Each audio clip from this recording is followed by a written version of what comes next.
ഈശോ മിശിഹായിക്ക് സ്തുതിയായിരിക്കട്ടെ. യേശുവിൽ സ്നേഹം നിറഞ്ഞ സഹോദരങ്ങളെ, എല്ലാവരെയും നമ്മുടെ കർത്താവ് ഈശോ മിശിഹ സ്വർഗം തുറന്ന് അനുഗ്രഹിക്കട്ടെ എന്ന് പ്രാർത്ഥിക്കുന്നു. നമുക്ക് കർത്താവിൻ്റെ തിരുവചനം നമുക്ക് ധ്യാനിക്കാം.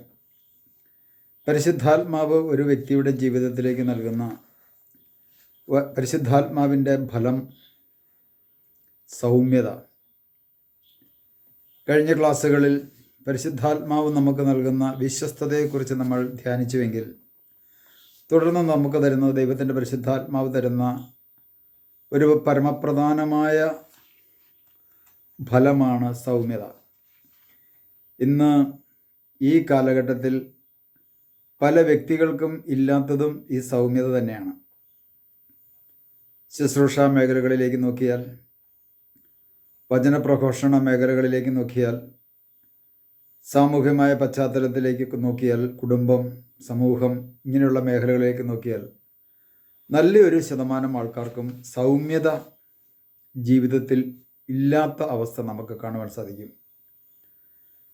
ഈ സൗമ്യത തരുന്ന ദൈവത്തിൻ്റെ പരിശുദ്ധാത്മാവാണ്.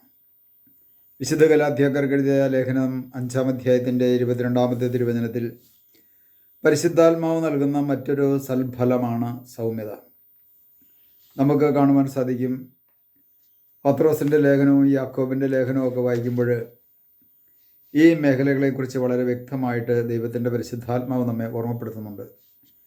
യാക്കോബിൻ്റെ ലേഖനം 3-ാം അധ്യായത്തിൻ്റെ 17-ാമത്തെ തിരുവചനത്തിൽ ഉന്നതത്തിൽ നിന്നുള്ള ജ്ഞാനം ഒന്നാമത് ശുദ്ധവും, പിന്നെ സമാധാനപൂർണവും, സൗമ്യതയുള്ളതും, വിധേയത്വമുള്ളതും, കാരുണ്യവും സൽഫലങ്ങളും നിറഞ്ഞതുമാണ്. വളരെ വ്യക്തമായിട്ട് ദൈവത്തിൻ്റെ പരിശുദ്ധാത്മാവ് നമ്മളെ ഓർമ്മിപ്പിക്കുകയാണ്. ഉന്നതത്തിൽ നിന്ന് ദൈവം, അവിടുത്തെ ജ്ഞാനം തന്നെയാകുന്നു ദൈവം. ദൈവത്തിൽ നിന്നും പുറത്തേക്ക് ഒഴുകുന്നത് ജ്ഞാനമാണ്. പ്രഭാഷകൻ 1:1 പറയുന്നുണ്ട്, സർവജ്ഞാനവും ദൈവത്തിൽ നിന്ന് വരുന്നു. അപ്പോൾ സർവജ്ഞാനിയായ ദൈവം ഉന്നതത്തിൽ നിന്നും പരിശുദ്ധാത്മാവിനെ നമുക്ക് നൽകുമ്പോൾ, ആ പരിശുദ്ധാത്മാവിലൂടെ ഒന്നാമതായിട്ട് നമുക്ക് ലഭിക്കുന്ന ശുദ്ധതയാണ്. ശുദ്ധത, ഹൃദയവിശുദ്ധി. ഇന്ന് ശുദ്ധി ഇല്ലാത്ത ജീവിതം, വിശുദ്ധിയില്ലാത്ത ജീവിതം മനുഷ്യൻ നയിക്കുന്നു. ഇവിടെ ദൈവത്തിൻ്റെ പരിശുദ്ധാത്മാവ് ഓർമ്മിപ്പിക്കുകയാണ്, ഒന്നാമതായി ശുദ്ധത, പിന്നെ സമാധാനം. ഈ കാലഘട്ടത്തിൽ സമാധാനം നഷ്ടപ്പെട്ട മനുഷ്യൻ നെട്ടോട്ടമോടുകയാണ് സമാധാനത്തിന് വേണ്ടി.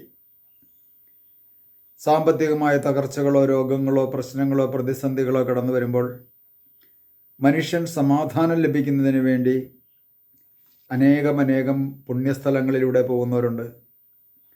സമാധാനം ലഭിക്കുവാൻ വേണ്ടി തീർത്ഥയാത്ര പോകുന്നവരുണ്ട്. വേറെ ചിലർ സമാധാനത്തിന് വേണ്ടി മദ്യം കഴിക്കുന്നവരുണ്ട്. മറ്റു ചില വ്യക്തികൾ ധ്യാനകേന്ദ്രങ്ങളിലേക്ക് പോകും സമാധാനത്തിന് വേണ്ടിയിട്ട്. എന്നാൽ പ്രിയപ്പെട്ട സഹോദരങ്ങളെ, സമാധാനം നമുക്ക് തരുന്നത് ആരാണ്? ദൈവത്തിൻ്റെ പരിശുദ്ധാത്മാവാണ്. ഈ പരിശുദ്ധാത്മാവിൽ നിന്ന് നമുക്ക് ലഭിക്കുന്നതാണ് വിശുദ്ധി, അതുപോലെ തന്നെ സമാധാനം.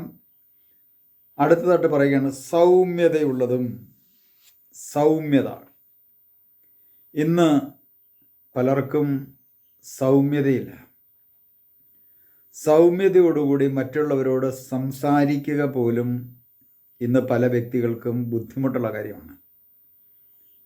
ഞാൻ വലിയ അറിവുള്ള വ്യക്തിയാണ്, വേണമെങ്കിൽ എല്ലാവരും എൻ്റെ അടുത്തേക്ക് പോരെ, ഞാൻ പറയുന്നത് കേട്ടാൽ മതി, ഞാൻ പറയുന്നതാണെന്ന് ശരി എന്നുള്ള മനോഭാവത്തോടു കൂടി ധിക്കാരവും ധാർഷ്ട്യവുമായിട്ട് ജീവിക്കുന്ന, ധിക്കാരത്തോടും ധാർഷ്ട്യത്തോടും കൂടി സംസാരിക്കുന്ന, ധിക്കാരപൂർവം ഇടപെടുന്ന വ്യക്തികളെ നമുക്ക് കാണുവാൻ സാധിക്കും.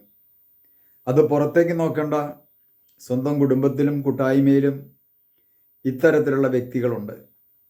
അപ്പോൾ അവരിൽ നിന്ന് ഒഴുകുന്നത് ദൈവത്തിൻ്റെ പരിശുദ്ധാത്മാവിൻ്റെ ഫലമല്ല, പരിശുദ്ധാത്മാവിൻ്റെ ഫലമാണ് സൗമ്യത.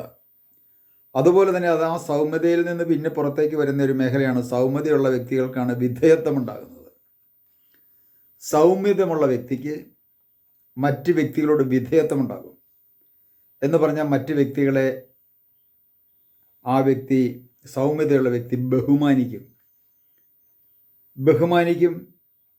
അതുപോലെ തന്നെ അധികാരികളോട് വിധേയത്വമുണ്ടാകും, സഹോദരങ്ങളോടും സഹശുശ്രൂഷകരോടും വിധേയത്വമുണ്ടാകും, പരസ്പരം വിധേയത്വമുണ്ടാകും. ആ വിധേയത്വമുണ്ടാകുന്ന, സൗമ്യത ഉണ്ടാകുന്ന വ്യക്തികളിൽ നിന്ന് പുറത്തേക്ക് ഒഴുകുന്നതാണ് കാരുണ്യം. ദൈവത്തിന് മുമ്പിൽ പ്രിയ സഹോദരങ്ങളെ, ഈ പരിശുദ്ധാത്മാവിൻ്റെ സൽഫലമാകുന്ന സൗമ്യത എൻ്റെ ജീവിതത്തിൽ എനിക്കുണ്ടോ?